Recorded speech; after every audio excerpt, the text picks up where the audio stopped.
Lesson 5.4, Factor and Solve Polynomial Equations. We'll practice factoring before we continue on with the solving part. The first thing we ask ourselves, is there a common monomial we can factor out? And the answer is yes. So we'll take out a y. We're left with y squared minus 4y minus 12. Is it a special product? No. So we will just use our basic factoring. What multiplies to y squared has to be y times y. To find out what multiplies to negative 12 yet adds to negative 4, we could create a list of factors. 1 times 12, 2 times 6, 3 times 4, and in this instance it's negative 6 and positive 2. The next example, we begin by factoring out a common monomial. I'll take out a 5g cubed, so g squared minus 16. We look at the g squared and the 16 and we say, oh, the difference between squares. So 5g cubed, g minus 4, g plus 4.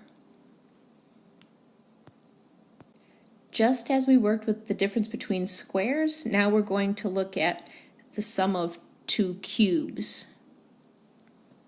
So 27 is actually 3 times 3 times 3, and 125 is 5 times 5 times 5. Those are the cube roots. So we'll take the root, that's one parenthesis, 3x plus 5. Our second parenthesis is going to be a trinomial. We square the first term, 9x squared. Square the last term, 25. Then we multiply these two together. We get 15x. Then we need to consider the sign, and the sign is actually going to be a minus sign. And we need to have this opposite sign to create opposite terms so that they cancel out. If you multiply the binomial and trinomial together, you should get back to the 27x cubed plus 125. If I distributed the 3x to each term and the 5 to each term, I'd end up with what's in blue. And you'll notice that the negative 45x squared cancels out with the positive 45x squared. I have a positive and a negative 75x, and I'm left with the 27x cubed plus 125. I begin the next example by factoring out a common monomial. So let's take out a negative 2d squared. We're left with d cubed minus 125. So this is an example of difference of two cubes. We'll bring down the negative 2d squared, create two parentheses, a binomial and a trinomial. Then in the first parenthesis, we're going to write the cube root, so d minus 5. Then we are going to square the first term, d squared, square the last term, 25. Multiply these two together, we get 5d. And the last step is to determine the sign. So remember, up in the top example, we had a minus to create opposites.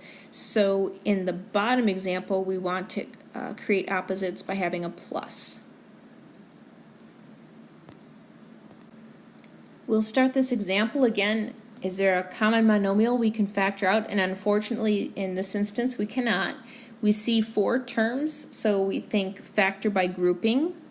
So we'll put parentheses around the first two terms and the last two terms. We must include an addition sign. Out of the first set of parentheses, we can take out a 9t squared, which leaves us with 3t plus 5. The second set of parentheses, we can factor out a -1, so 3t plus 5. Our lookalikes create one set of parentheses. Our leftovers, 9t squared minus 1, that's our other parenthesis. And at this step, if we multiplied these two together, we'd get back to the original polynomial, but we're not really done yet because the 9 is a perfect square and the 1 is a perfect square. So it's the difference between squares. So we continue on. 3t minus 1, 3t plus 1, and then we bring down the 3t plus 5. Just one more problem to go, and in that one we're going to actually determine the solutions. In order to begin solving, we need to collect terms on one side, so I will subtract 12x cubed on both sides and add 16x to both sides. It is not where I want them to be. We'll put the 2x to the 5th first, minus 12x cubed plus 16x, and that is going to be equal to 0. Next, we need to factor out a common monomial, so let's take out a 2x. So we're left with x to the 4th minus 6x squared plus 8 equals 0. Bring down the 2x. I'm going to create two sets of parentheses. X to the 4th, we'll call that x squared. What multiplies to 8 and adds to -6?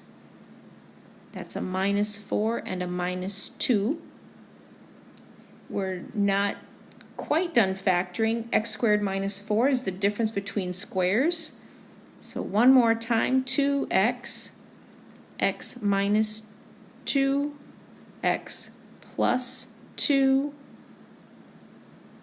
x squared minus 2 equals 0. Now we apply the zero product property. I set each expression equal to 0, so we divide both sides by 2, x equals 0. We add 2 to both sides, x equals 2. Subtract 2 from both sides, x equals a -2. Subtract 2 from both sides, x squared equals 2. Then we square root both sides, so that one actually becomes x equals plus or minus the square root of 2. So up here I'll put the answers. This equation actually had 5 solutions. Remember, we have plus the square root of 2 and a negative square root of 2.